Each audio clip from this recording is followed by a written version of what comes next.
Welcome to Other People's Shoes. This season, we're exploring what it means to be unmade. Life can sometimes feel like an unmade bed. Messy, chaotic, and overwhelming. But here's the beauty. Every unmade bed has the potential to be remade. In Season 20, we're sharing powerful stories of people who faced their life's chaos head-on and found the courage to rebuild, turning their messes into masterpieces. Just like starting your day with a simple act of making your bed, these stories remind us that small steps can lead to extraordinary transformations. So put on your shoes and take the first step toward remaking your own life. You're about to be inspired, challenged, and encouraged in ways you never expected. This is Other People's Shoes, Season 20. Unmade. And now, here's your host, Neil Matthews. Thank you so much, Jessica Lewis. I say it so often, but everyone always asks, that's AI, right, Neil? You recruited AI, and I always laugh. No, that's a real person with real kids and a real husband and a real life, and she does amazing work for us. So thank you, Jessica, for lending your voice and your talents to this amazing season that we're in, Unmade. My favorite question of all time to answer whenever I'm on a show. I'm kidding, of course, when I say this, because it is my least favorite question, actually, and that is this. What is your favorite show of all time, Neil? And I hate that question. I loathe that question, actually. I would put it in that level of hatred. So if I'm ever on your show, do not ask me my favorite show. So I'm rant over, tirade over, soapbox done. Here's why. Because every show has value and every person brings a different perspective. And even though we've had this conversation, I think at least 3 times now, today makes the 3rd, I'm always intrigued by what will happen. I'm always intrigued by the nuance and the facet that a new individual brings. Help me welcome in my new friend straight out of state of Utah. So you kind of maybe have a little bit of a head nod of where we might be heading in the direction of said conversation. He found his way to us, and I'm really excited to hear more. Help me welcome in my new friend, Jordan. Jordan, how are you? I'm doing well. How are you? Well, first off, we have to acknowledge our good buddy, Mike, with amazing shows that he is doing over at his show. He has Coffin Talk podcast. I gotta say, as I said to you in the green room or pre-show, he's really become a really good friend, and I really love to interact with him more and more. I was grateful that he sent you in our direction and happy that he did that. I want to give him a little shout out of encouragement to go listen to him and go see what he's doing. You were on there, and therefore he sent you to us, and we're excited to see what happens with you, Jordan. Yes, Coffin Talk was literally one of my top 2. I have 2 that were just so out of this world, and that was one of them. And another one was a philosophy show, but I don't remember the name of it, so I feel really bad. Well, I'm hoping to crack at least into maybe the top 5. Nice. I might even be going, as Nelly once said, I might even be going for that number 1 spot. So we're going to see. I would expect some feedback afterwards if we've earned the right to be number 1, or maybe even in the same stratosphere of Mike and what he does at Coffin Talk. You got it. Sweet. All right. So I feel like we're now officially on notice. We're going to try to make this happen for you. So help me with this, because I love truly to lead off every show with this question, and that's this. What size shoes do you wear? Oh, gosh. I think it's a 12. Okay. I haven't looked at that in forever. Okay, fair enough. We got a 12 going on. All right. Now, here's my favorite question of all time. It brings about so much when I think about style and brand. Now, there are some brands that you might pick that are maybe more amazing than other brands, but I don't want to give you any brand biasness. There is only one brand truly to choose from, but you can pick whatever one you want. What brand or style might you like the most? Oh, man. A friend of mine, a very good friend of mine, creator of Evermore, the blockchain Evermore, he is into shoes. He has all kinds of Jordans or something. Like, I go over and I might admire his shoes, but I don't really know what's going on there. I get my shoes from like Costco. Like, I just don't mind. I'm like, whatever. It's a shoe. It's more than just a shoe, because there's 2 things in life you should spend money on. Ready? You ready for this? Yeah. On a really good bed. Okay. So really good bed mattress, kind of same thing. And second, maybe even first, a really great pair of shoes. I say that because you need a good round to sleep. Most of us nowadays are on our feet all the time. In most of our jobs. You want to have a good pair of shoes that are going to help protect your feet. Just saying, Just saying. Now, some Jordans, I will say, are not super comfy to wear. I will openly admit that. I do have a pair of Jordan 1s that I just got recently, and I'm like, I'm never going to do anything active in these. I did play cornhole with them recently, and I was like, this is dumb. Luckily, in cornhole, you're throwing, not moving around a ton. No, shoes don't matter to me that much. You opened up with, was it TV shows or was it movies? Well, probably all the above. Yeah. I mean, all kinds of stuff. Yeah. It reminded me of a movie I saw recently that I just loved. I can't say that it was my favorite of all time. I think it was this creator's masterpiece. It was not well received, I don't think, as much as his others. The Asteroid City. Have you seen that? I have not. No. It's the greatest work he's ever done. I forget names. Like, I'm terrible with names, but he's the same one that did the Budapest Hotel or something. Okay. You recognize that? I don't know. He has a very distinctive style, and it's fun. I like it a lot. I thought that movie was absolutely fantastic. It was highly metaphysical, and I love that topic, metaphysics. I just love it, and it was a great show. If anybody wants to watch it, go for it. Well, I think the challenge I run into, and thanks for sharing that insight. I love that. The hard part for me is when you've done enough of these type of podcast shows. I've done 300 plus now. Again, undoubtedly, when I've guested on shows, somebody will say to me, or maybe in conversation with friends, or maybe somebody I just meet, and they're like, hey, what are you into? And I bring up the show because that's what I do.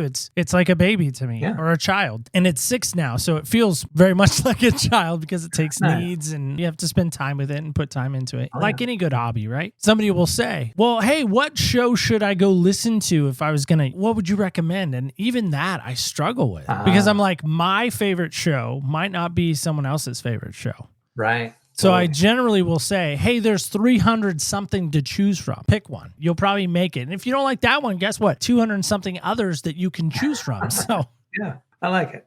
So it's just hard to narrow that type of thing down. That's true. Every year I'd come up with a top 10 of my favorite shows over the last year in our birthday episode, which we celebrated back in January. It was hard to narrow down 10 to choose from. There was others that I felt should have been in there that maybe shouldn't have been. I don't know. It's hard. They're all unique. And they are. And everyone brings, as I said, a new facet to it. So with all that being said, help me with this. When you think of this idea of being unmade, what did that bring about in you? Unmade, you compared it to like a bed, like an unmade. I did. Messy. Yeah, I did. Yeah. I grew up Mormon, very entrenched, everything. Furthermore, I think the oldest child in a family has kind of a unique perspective. There weren't any others to show you, well, this is where your parents are kind of crazy and this is where they're kind of normal. And you got to kind of figure that out on your own. So I went into it completely trusting.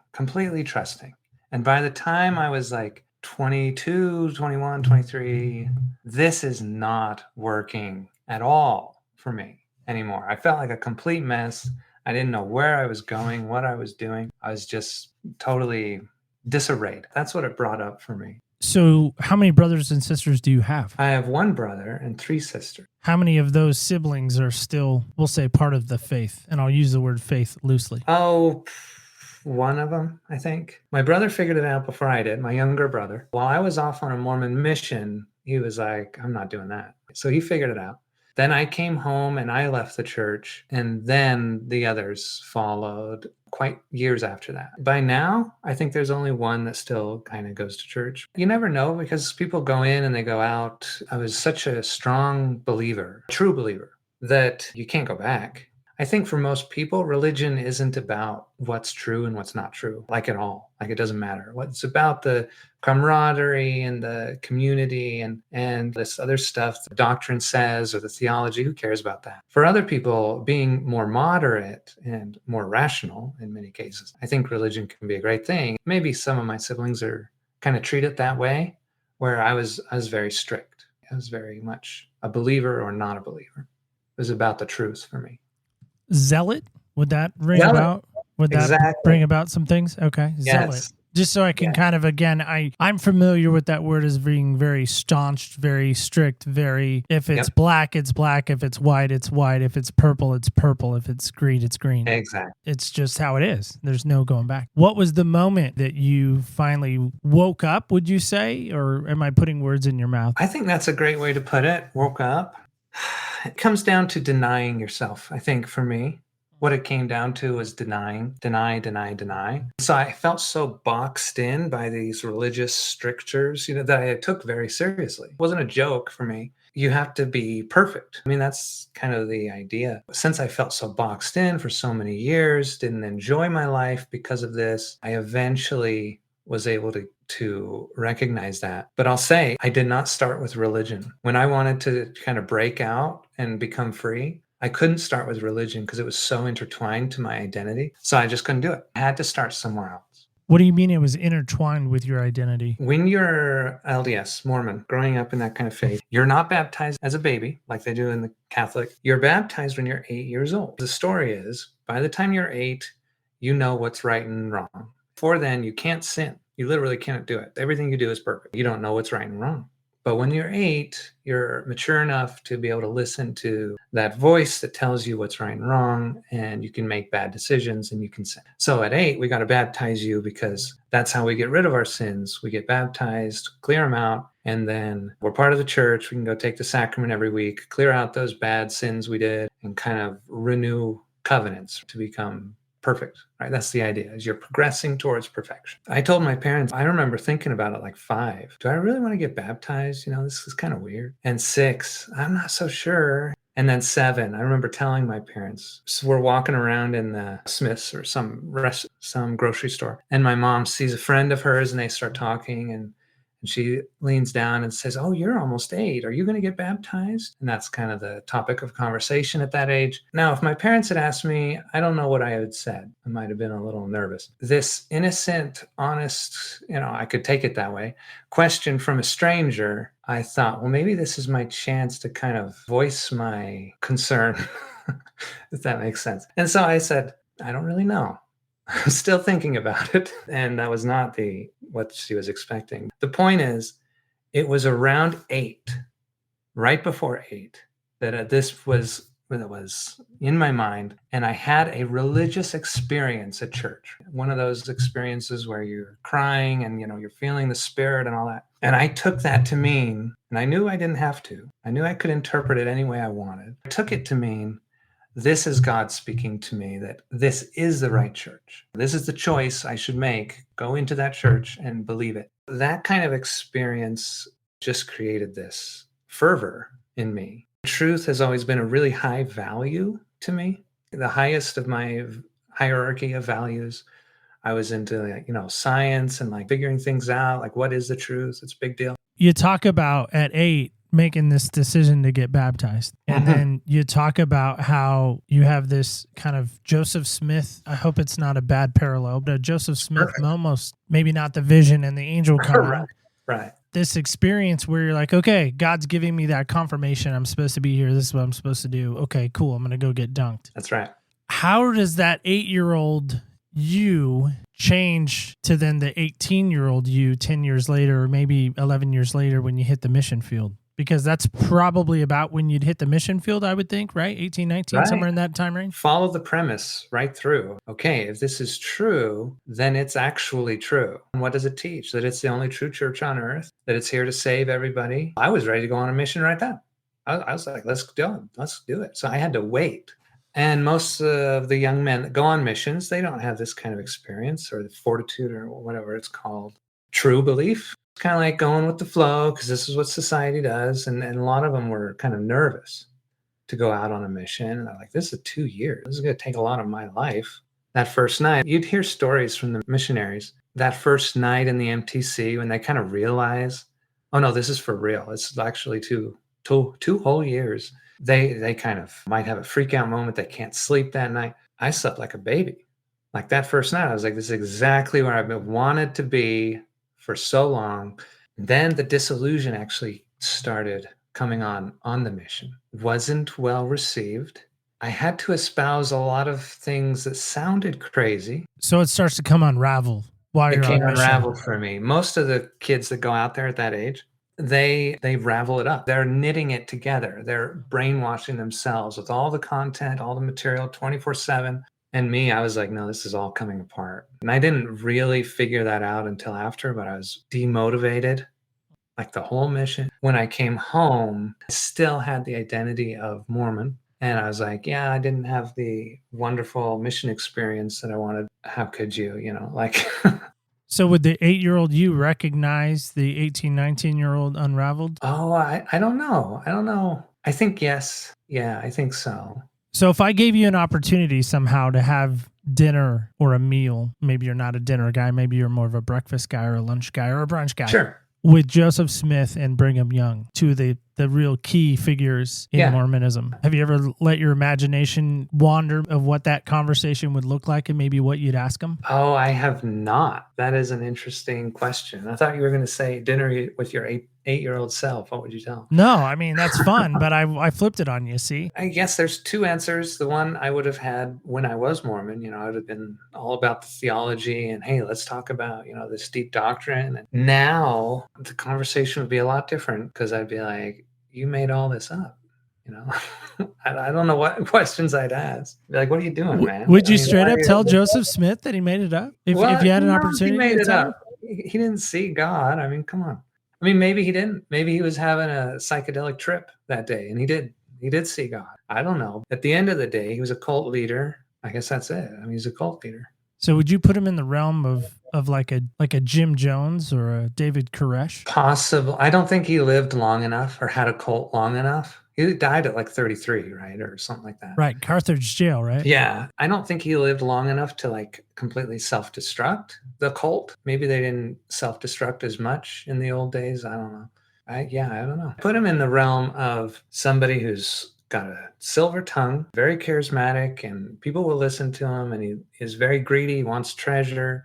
He's into it, loved to do the multiple wives thing. So he's definitely enjoyed the cult for its sex. That's what he was all about, I think. I don't think there was any specialness there. Is it hard living in Utah, not being Mormon? It's not that hard. I heard years ago, and this might not even be true anymore, I heard only 40% of the state is Mormon. Yeah. I mean, it keeps dwindling with every generation. They got to do something if they want to evolve. The thing is, it's hard when you have the dogma that you're the one true church. You can't ever change if you do that. Best missionary moment? Oh, none. If there was one?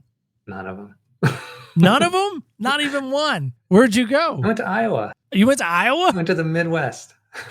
Wow. I was thinking like Latin America or something like that. Yeah, you could see some of those temples that you guys built in the Mormon book at the maps and all that. I enjoyed the people. I had lots of fun conversations. Being a Mormon missionary, you always have an agenda. You're trying to get it back to the church and conversion. I'd let that go and I would just enjoy the conversations with people. That was a lot of fun. I like that. Worst missionary moment? We helped one of the ward members or branch members there. He had to do some genealogy because the church is big on that. We had to go out and find some graves like in a field.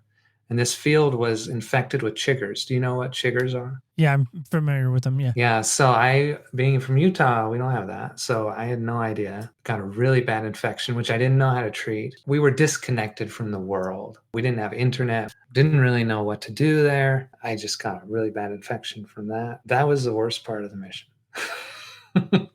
For sure. Oh, that's awful. This is maybe a little tough. I've heard the suicide rate of missionaries coming back is pretty high. I've heard upwards of 75%. I don't think it is. I haven't really heard of anything like that. Most missionaries come back. They're in the church for life. They've just been brainwashed. This is just their life story. And they just go. And if they don't, maybe they go off the deep end. Most missionaries get converted through the mission, whereas I got deconverted. The only suicide rate that I've ever looked at specific to Utah or anything like that, this was years and years ago, probably before I left the church, I think. Noticed a statistic that said those that are gay or bi in Utah has a much higher suicide rate of those types of people because they're just not accepted. That behavior is not accepted. And I thought that was terrible. Even though I was in the church, I was like, something's got to be done about that. Yeah, that's the only thing that comes to mind. I'd heard it years ago when I was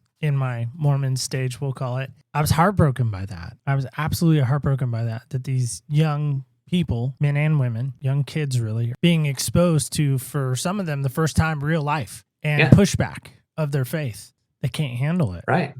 They unravel, just like you did, they end their life because they discover that everything that they've, built their life on, their identity on, is now all a lie and a sham. Yeah. and they Yeah. think they can't cope with that. They don't know what to do about it. Exactly. Yeah. I was back in the day, it was anti-Mormon material. So I was still living in a time just right at the end of the time when you could just, the culture here could just shove everything under the rug with that phrase.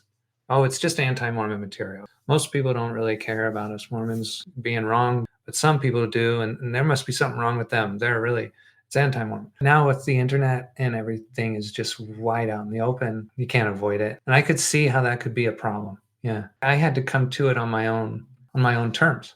Like I said, I started exiting the church without directly going against the church. I got to a point in my life where I just wasn't happy and I knew nothing was going to change if I didn't figure something out. I had to accept, first of all, there is something that I do not understand. So here I am, this person obsessed with the truth from a young age. It's my highest value. I have to admit, I don't know the truth about something. And I just left that as an open question. I don't know what that is. If I did know the truth, I'd have an awesome life. Because I don't know something. Realizing that led me to the next conclusion of, okay, well, then I have to start learning what that might be. So why don't we just start learning as much as we can about everything? This was during the housing crisis. My attention went to economy. How does the economy work? How does that thing work? And so I got really interested in it, got really obsessed with it, learned all about it, kind of became Austrian for a bit. That led me into like moral theory, logical reasoning,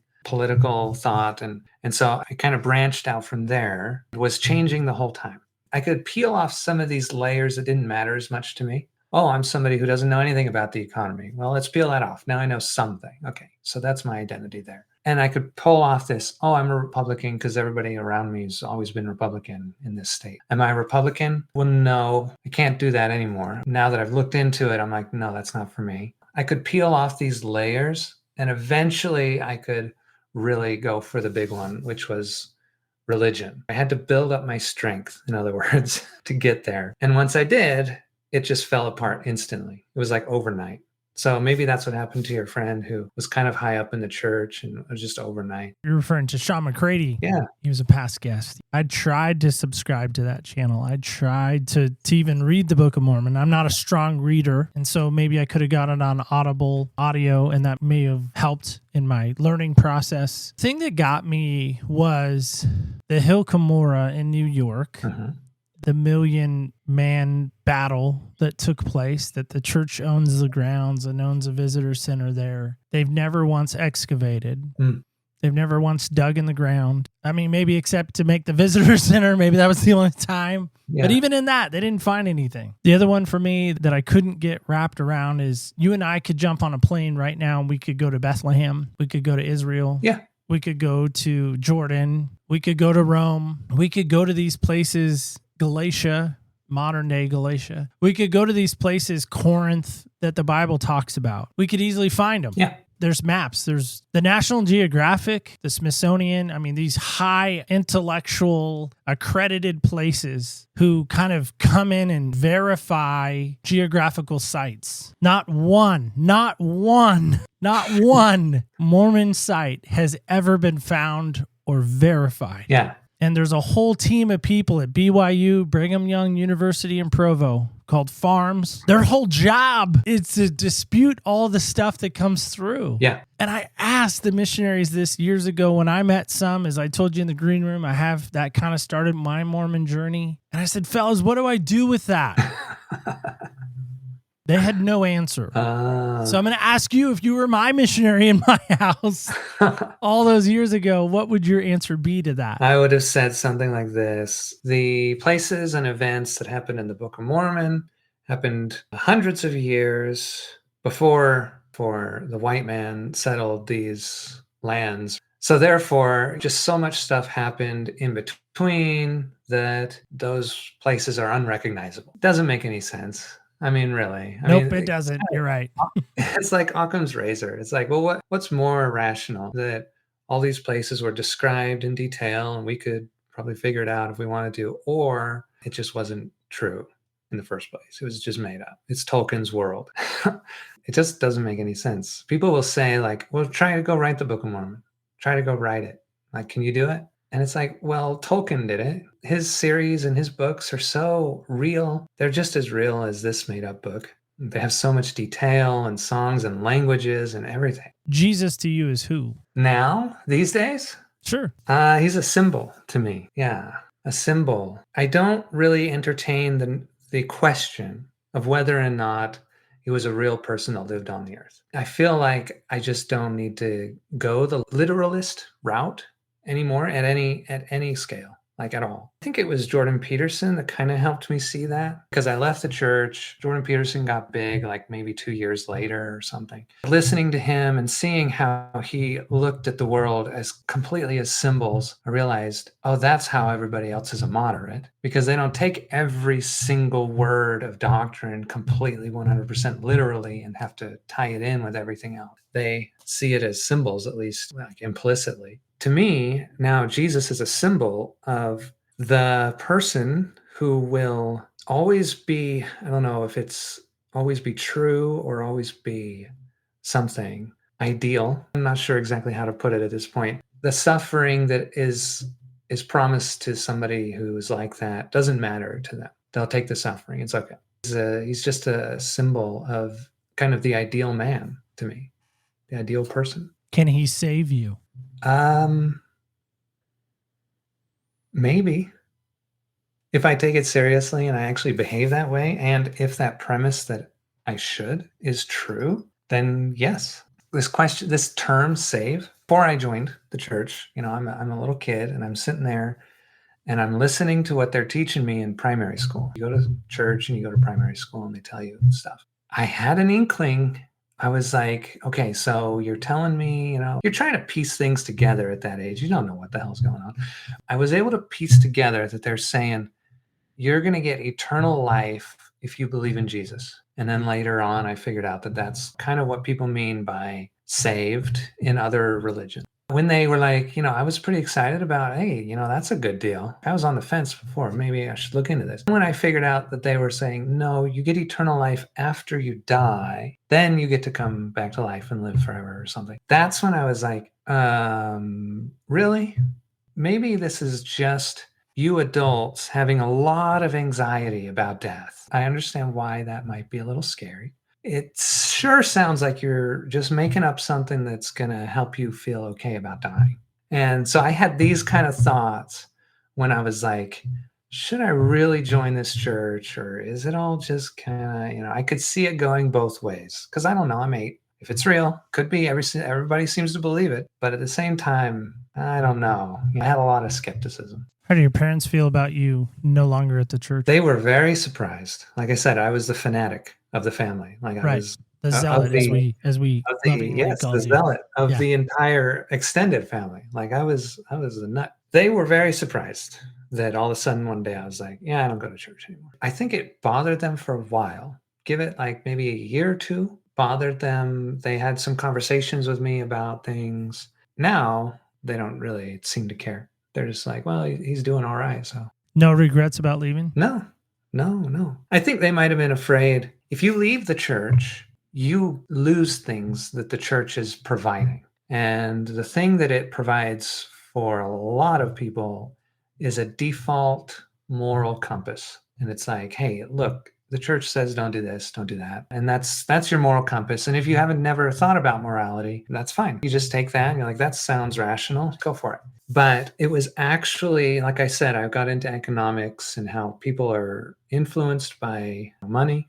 Foundational truth of economics, the Misesian truth, is that human action occurs because of money. And then that led me into like, well, who controls the money, political stuff. And then, well, who should control stuff, realizing that control always comes down to a moral question. And then I got into the philosophy of morals. And so when I left the church, I had to give up its moral belief. Okay, these morals were handed down to us from God, so God's good and perfect, so he must have given us good rules to live by. And then when I rejected those rules and said, actually, those are not very good rules to live by, I think I can do better. I think a lot of people that, like you were saying, get confronted with having to leave the church because it's so obvious. They come home from a mission and it's just, well, they don't have the time that I had to kind of figure out a suitable replacement for that thing that I needed. If you don't, well, then everything's up for grabs. And you start sleeping around, you start taking drugs all the time and experiencing the life that you didn't have before. And you don't know the boundaries, you don't know limitation. So I think that's what my parents were mostly afraid of, even if they couldn't articulate it. That probably informs a lot of religious angst around other people leaving the church, I think, is the dangers. Is there anything you miss about it? Not really. I remember feeling like throughout time since then, I have felt like I've been missing different things at different times. The moral system was kind of the first thing I noticed was gone, and I had to decide what my morals were. It was up to me now. So that was one thing. Another thing I lost very early on, very quickly, was I was no longer immortal. Taking this belief as completely true, literally true, I'm literally immortal. I can die, I'll come back, I'll be fine. It's immortal. It's not a big deal. Resurrection's going to happen. That's how it works.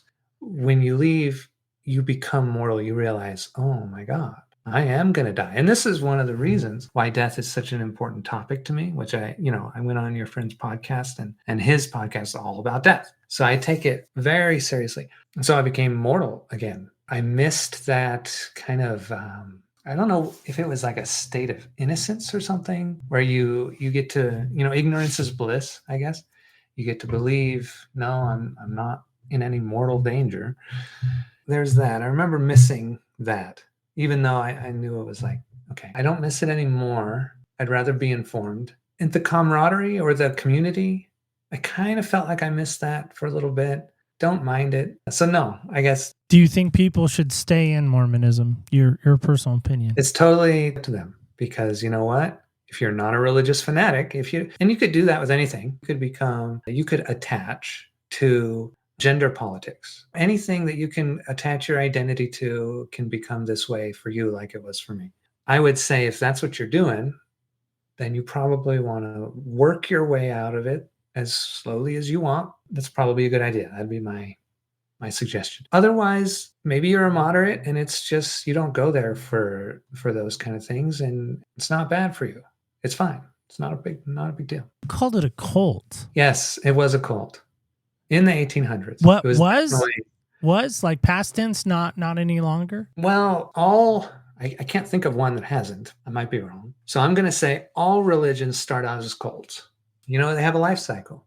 And in gestation, they're a cult in their infancy. Just a group of crazy people that believe some crazy leader and whatever. And they have to go through a process to become like kind of a religion, a young religion. And that's what all these other things like Jehovah's Witness, anything that started after 1700, I think, is a young religion. They go through this phase. And then you have the older religions, the Protestants and the Catholics. That's just the way religions start as cults. They have to shed some of that craziness as they get bigger and bigger to appeal to a larger audience, or they have to like fizzle out or self-destruct. That's kind of the way I see it. I'd say it's a young religion.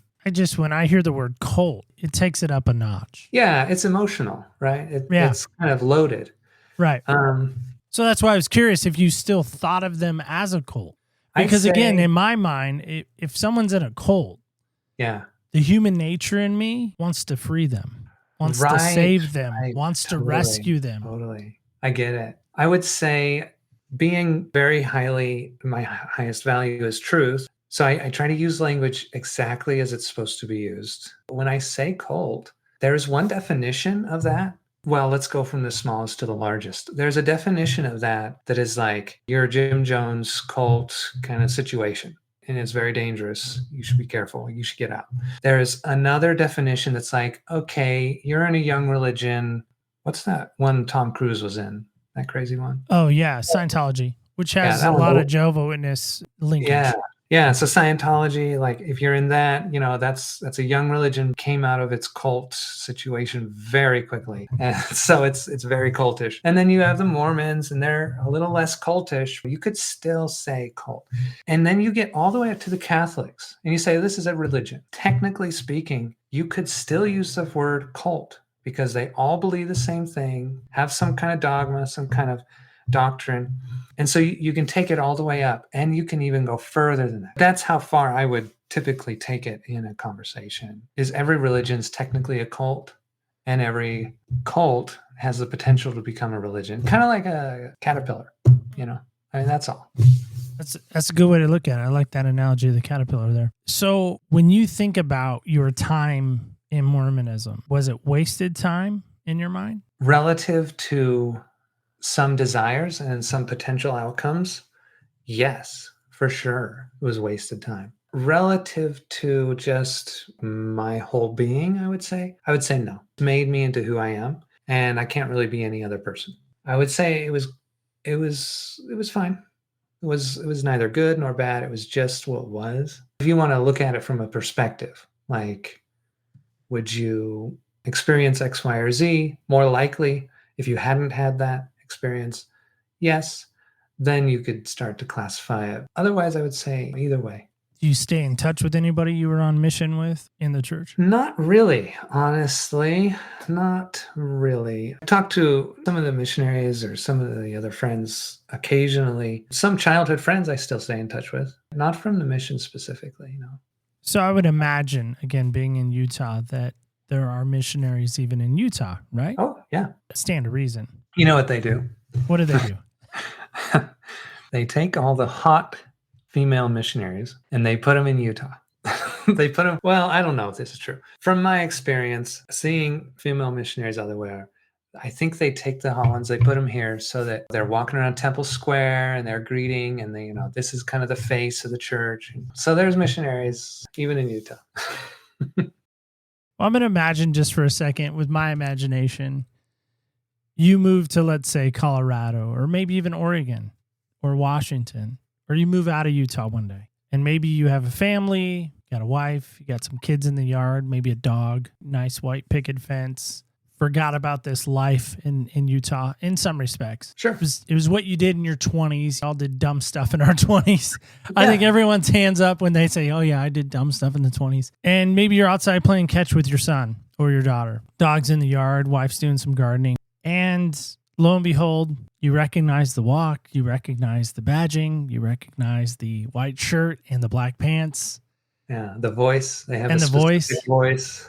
You know the voices. Would you entertain those missionaries as far as hearing them out? Walk me through if this happened to you, if they visited you, tried to solicit you or save you from your sins. They've already done. I've talked to missionaries here, like maybe 3 times. Yeah. I don't know if I can do it anymore.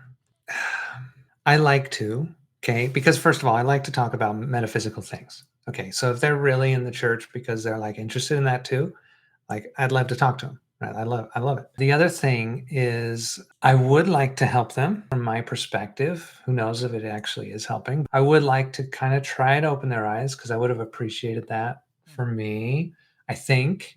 Who knows? I'm not a missionary anymore. So if they're not into it, then it's totally good. A few times that I've talked to them, I might have had a very short, honest, kind of real portion of that conversation and diving into, what is God, what is reality, what is truth. And then they bring it around like they're the teacher. They're in that role, and so I can't talk to the role. I just cannot do it anymore at all, ever. The answer is probably no. If they're cool, then I would talk to them. Again, I just imagine this. Hey, I'm 5 years away from what you just described, so I'm so close. My heart goes out to, again, those missionaries. I live in a rural area now of Oregon, Southern Oregon, and we live somewhat out in the country, if you will. We don't live in a traditional neighborhood. Have a rental house in Eagle Point that they would come by quite often, even after my initial training time with the missionaries. And I would talk to them. I'm not afraid to talk to them. Yeah. I know my Mormon stuff. I just want them to not be convinced. I don't want them to throw down their Book of Mormon or throw it in a fire. Right. I don't want that. I mean, if it happened, fantastic. Reality, probably not. Right. But I want to give them something to think about. You want some seeds in there. Absolutely. So maybe if I put you in Utah's stadium, the University of Utah, the Utes, and I put you there on that giant U. Yeah. And maybe it's halftime of BYU Utah, because that's a rivalry. I've heard. Huge. It's not the biggest rivalry. That's Duke, North Carolina, in case you were wondering. For sure. Put you on that giant U at that 50-yard line, and you know full well Mormons are there because they're playing against Utah, and you had an opportunity to maybe speak to that crowd. Would you say anything, or what would you do in that moment? Oh, I probably wouldn't. I wouldn't know what to say. You really wouldn't? No, I don't think I would. No way you feel like those that have stayed are damaging their life in any way. You're not that on the other side of the fanatical zealotness. No, because it's their life. For me, it was really bad. For a lot of people, being in the church is really good for them. Whether or not it's technically true or not doesn't matter. I wouldn't know what to say. I've sat with drug addicted people who used to be drug addicted people who've done the hard cocaines or the heroines. Yeah. And they said, my mission, my goal in life, I sort of jokingly said mission just because of the conversation, but their new goal in life truly is to help free people from that. Right. I mentioned in our green room, we had a young lady that was a 5th-year Jehovah's Witness, and she walked away. She's huge on TikTok, by the way. Oh, cool. And now it's her mission, and again, I'm choosing that word, to rescue people from that way of life. That's not your goal. That's not your mission. That's not your new mission. I would say, if I was a talker, which I don't think I am, but if I was, somebody who talked a lot and loved to, get a lot of attention and all that kind of stuff, then I could see myself doing something like that, doing a TikTok, whatever, that is dedicated to kind of helping people see the light. And I could see that. Feel like that's a little bit different than any kind of situation where I'm maybe back in the role of the missionary of talking to people who don't want to listen. I'm done talking to people who don't want to listen. I wouldn't say anything in those particular cases. I guess if I was given a mic and told, hey, these people are kind of on the fence, they might be interested in what you have to say, then I'd love to talk. I'd love to take those kind of opportunities. So you've brought up this phrase of truth seekers, in a sense. You being a truth seeker. You're out for the truth. Yeah. I think it was X-Files back in the day that says the truth is out there. Yeah. I might be wrong on that. Somebody has to have to fact check me. I never really liked the show X-Files. My dad loved it, and he would watch it every Friday night or whenever it was on. My uncle loved it too. Time I tried it, because I was like, I'm kind of like my uncle. I love it. I tried one episode, didn't get to the alien, and I was like, okay, I'll try another. And it stopped right before we get to and I was like, I see where this is going. And so I was like, I'm not doing this. I'm not getting teased for, whatever it is, 9 seasons. It was on a long time. Yeah, it was on a long time. But the truth is out there, I think, was like their big phrasing or their marketing or whatever. So what is truth? How do you define truth? Not Merriam-Webster, not Google, not AI, but Jordan. What is Jordan's truth? Oh my God. Well, that's a pretty hard one. When I was young, I really liked Bill Nye. I'd come home from school. I felt like I wasn't getting anything at school. I'd come home and then I'd have an hour of Bill Nye because he had 2 episodes back to back. I was into science, got the idea that you can do experimentation and find out if something is true or not. You can come up with an idea, a thesis, hypothesis. You can experiment. You got to figure out how to do it. You can use logical reasoning. You can know the truth. That was like a great concept. I loved it because I didn't know what was true, right? I mean, it's crazy. This world is crazy. So I had no idea. I had this inkling that there was truth and there was stuff that was not true. We all know 1 + 1 is 2, right? Now that I've kind of grown out of some of those younger thoughts, it's very fuzzy to me what is true and what is not true. Very, very, very fuzzy. It almost seems to me like it's half reliant on he who is watching. It has something to do with the observer. I classify truth I guess I classify statements in a few different ways. You can have statements that are by definition true or not true. So that's axiomatic. So if you say, well, 1 + 1 is 2 because of our definition of 1 and our definition of 2 and our definition of plus, that's mathematical truth. I outlined this diagram when I was leaving the church. I was like, okay, what is true? And I outlined this diagram. And in the center of the diagram, I put a dot. And I said, this is what I know is true. For sure. And that dot I labeled awareness. I didn't really know what to label it. It seems like as soon as you use a word, you limit it in a way that's not true. You turn it into a not true. So, but like Descartes said, I think, therefore I am. Okay. So he came to the conclusion, the only thing I can kind of know for certain is that I am. I don't really know what that means or what kind of environment I live in. Is this a simulation? What's going on? I know that I'm here because I can self-referentially observe that I'm observing. I know that, and I can't deny it. That's the center of truth. And that's what I wrote down. I was like, okay, that's the center. What else? That's the only thing that I can know for certain. So then I said, okay, what else? I mean, there's a gradient then of all other truth. And I said, well, probably. So we'll go next to axiomatic. And that was the next layer of this circle. Just math, just pure logic, just saying, I'm going to define this as this. And therefore, I can put that with this other definition, and using the rules of logic, I can come up with this truth and that statement. As long as what I believe is true, that is, I'm taking it as an assumption that logic is valid, and I'm also taking it as an assumption that I understand how to apply logic. Now, if those two things are true, which I don't know, but if they are, then all these axiomatic statements can be true as well. So we can get math. That's the entire realm of math and algorithms and everything. Then I said, well, what about beyond that? Here I've made a realm of truth that I only have to have one or two assumptions.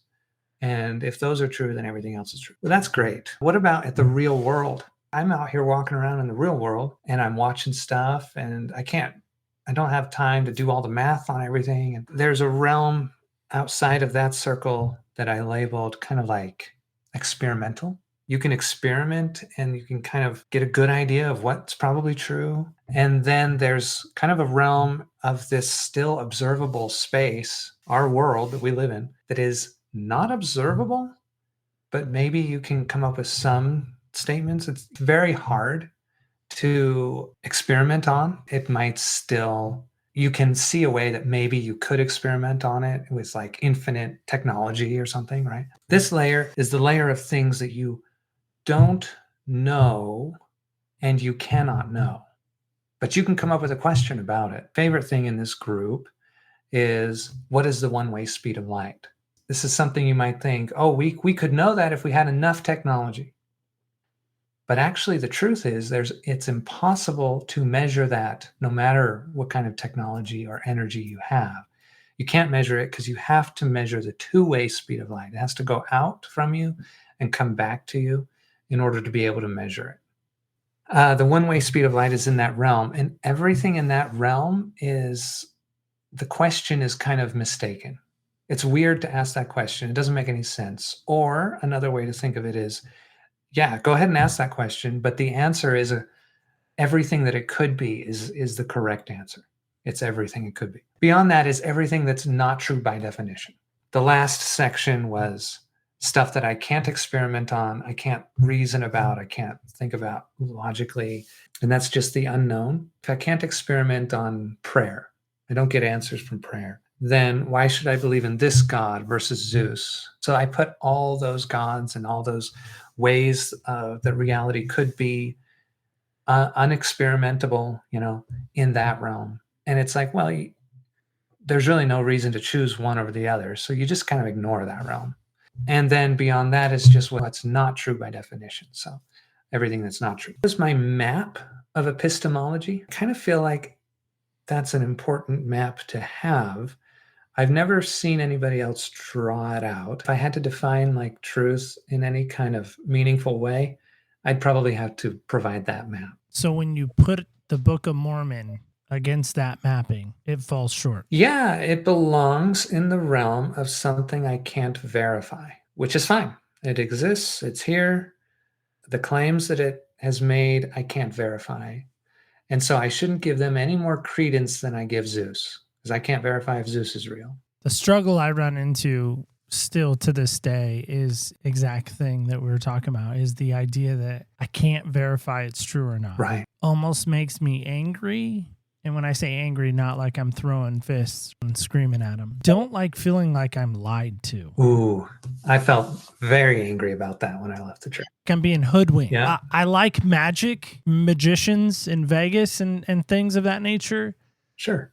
but I also could get mad at them because I feel like they tricked me. Yeah. And I don't like getting tricked. I don't like feeling like somebody's trying to pull the wool over my eyes. Oh, for sure. Timeshare people remind me of that as well, right? Yeah. It's this idea that somehow I'm getting tricked or I'm getting hustled or I'm getting, bamboozled. I don't like that feeling. I get it. And in the Book of Mormon, in the Mormon faith, in the Mormon religion, the LDS community, I feel that way. I remember during that Mormon adventure, I'll call it, I played basketball actually at one of the temples. And it was weird playing basketball in that space. And my friend that came with me, who's a very devout evangelical, he's an elder in his church, he's a deacon, he's pretty high up in the evangelical side of things. And he said, it's weird being here. It's just weird. He goes, I don't know if I shoot worse playing here than I've ever played anywhere else. He's like, it feels EBGB-ish, Neil. And I said, yeah, it feels weird. I'm right there with you. But we enjoyed playing, and everybody was gracious and kind, but it was super nice. Is it because you're melding two worlds together or something? Yeah, I think that's why. But it was tough. Well, Jordan, help us with this. If people are interested in maybe reaching out to know more of your story, are you open to that, or help me with that? Yeah, no problem. Like I started going on these podcasts because I have a AI project. And I kind of talk about it sometimes. I just, I love talking about, these crucial conversations about topics that matter. I like that too. So help me with the AI thing, because I'm fascinated by AI. I'm a big Chat GTP guy. I love it. Yeah. Little known fact, I let it write my show notes. So today's episode will most likely have a Chat GTP element because it'll involve some of our conversation into a form of a show note. So is yours different? Is your AI different than this, or help me with that? Because I still am blown away by how crazy awesome AI is. Yeah, it is awesome, and it's moving fast. So ChatGPT is an LLM. LLMs, large language models, they're just really good at language. They've taken our language and they've learned it, and therefore they've learned how we use it, and therefore they've learned our implicit model of the world that we have kind of come to consensus on through the use of our language. And so they embody that model of the world, and they can talk about it, right? That's what they do. And they're getting better, and they're just going to get really, really good. The Satori project that I created is not that. Now, it has an element of that. I don't use it for anything other than a translation. So you can use these LLMs to translate data. You can say, oh, I'm going to put you on top of this database or, this blog or something. Of course, you can ask it, hey, what's this thing talking about? We use LLMs to translate data from our network into answers for questions. So what our network actually does underneath, though, is predict the future, and it uses AI to make predictions about the future. So we have a huge network of neurons, or of these pieces of software, these AIs that are always talking with each other, not with us, just with each other, about what the future is.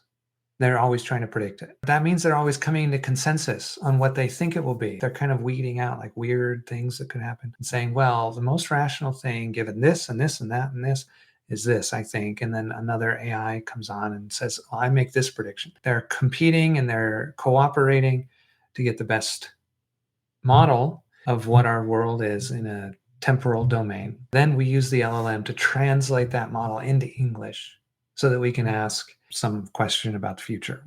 We usually want high-level questions. Did it predict the election? Well, it's fledgling, so it didn't even have the data for the election. So, can it predict March Madness? Oh, that'd be cool. Maybe. Anyway, that's the whole idea. Future predictor, future oracle. That's it. That sounds way too techie for me.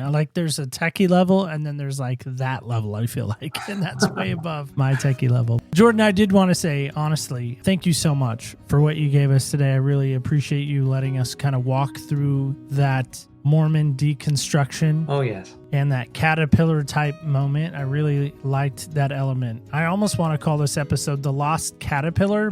Maybe that doesn't fit.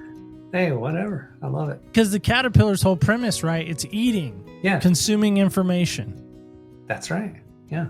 And getting ready for the cocoon. to then one day spread its wings. Maybe the hungry caterpillar. I think that was a book once. Oh, yeah, that's great. Thank you.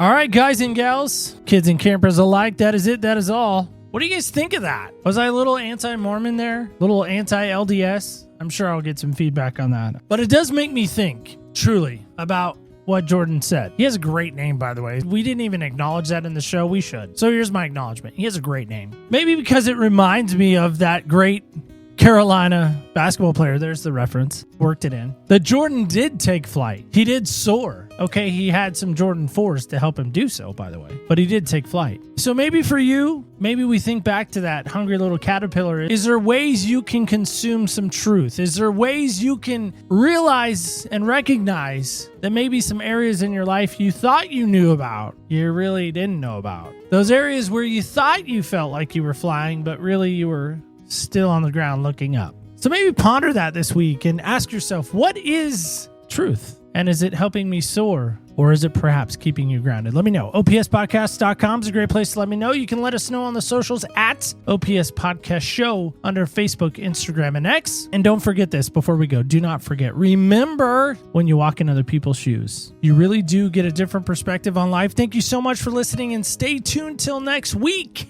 when we once again walk in other people's shoes.